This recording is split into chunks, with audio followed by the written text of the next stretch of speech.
South Africa's criminal underworld is a complex web of gangs, warlords, and syndicates, from street-level violence in Cape Town's townships to elite political corruption. These true stories reveal a dark side of a country battling poverty, inequality, and legacy of apartheid. Here are 10 real gangster stories from South Africa. Raw, violent, and unforgettable.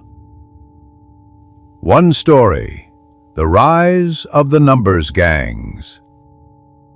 South Africa's most feared prison gangs, the 26s, 27s, and 28s, operate both behind bars and on the streets. Born in the apartheid-era prison system, each gang has its own rules, hierarchies, and violent rituals. The 28s are known for their control over sex and violence, the 26s for money and smuggling, and the 27s as enforcers of discipline. Their power extends into neighborhoods, creating a parallel system of order and terror. True story: the Americans Gang, Cape Town's street empire. Founded in the 1980s, the Americans Gang became one of Cape Town's largest and most feared gangs. Inspired by American gang culture, their members wear U.S. flags, slang, and street style, but their crimes are deeply local: drug trafficking, extortion, and contract killings.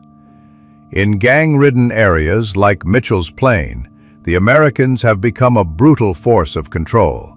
True story: the Hard Livings, bloody rivals of the Americans.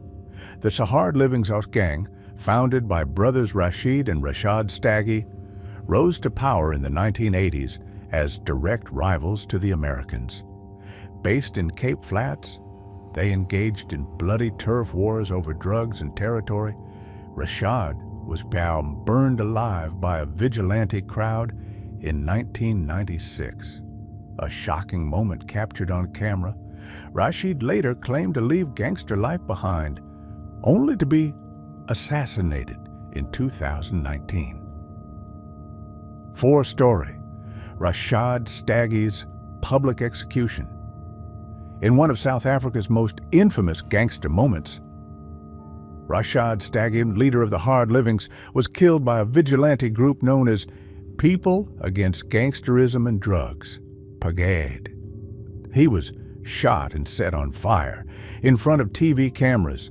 This marked a turning point in public outrage against gangsterism, but also sparked retaliation and further violence.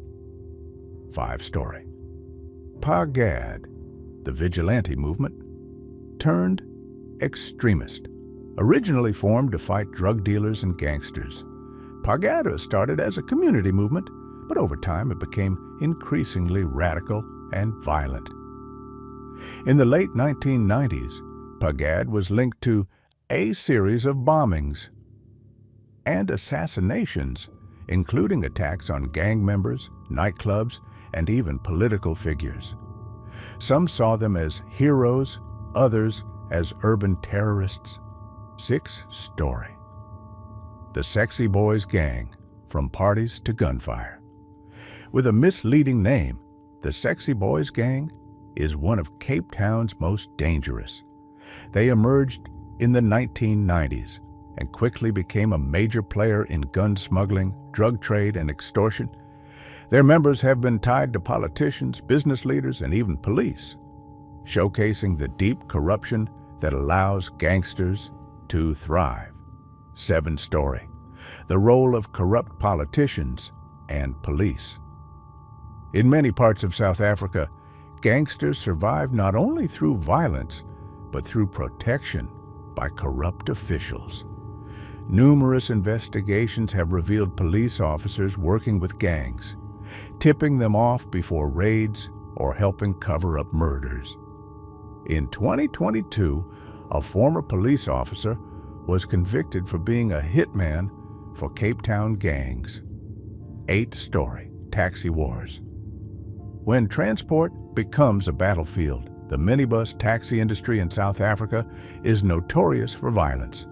Rival associations battle over routes, using assassinations and armed ambushes to settle disputes. These taxi wars have killed hundreds over the decades. Behind the scenes, gangsters often back taxi bosses, turning public transport into a bloody business empire. The 28th deadly power inside Pollsmoor Prison. Pollsmoor Prison, one of South Africa's most notorious jails, is controlled largely by the 28th gang. New prisoners are often forced to choose a number for survival. The gang's rituals include blood initiations, rape, and strict loyalty codes. Even outside prison, the 20-somethings maintain control through former inmates who recruit in townships. 10th, gangsterism and children, a lost generation. In areas like Manenberg, Hanover Park, and Elsie's River, children are recruited as lookouts, runners, or even hitmen. Some join gangs as young as 8 or 9 years old, drawn by money, power, or family pressure. Schools become battlegrounds, and parents live in fear. Entire communities are held hostage by the cycle of gangsterism. Conclusion: South Africa's gangster stories are more than crime tales.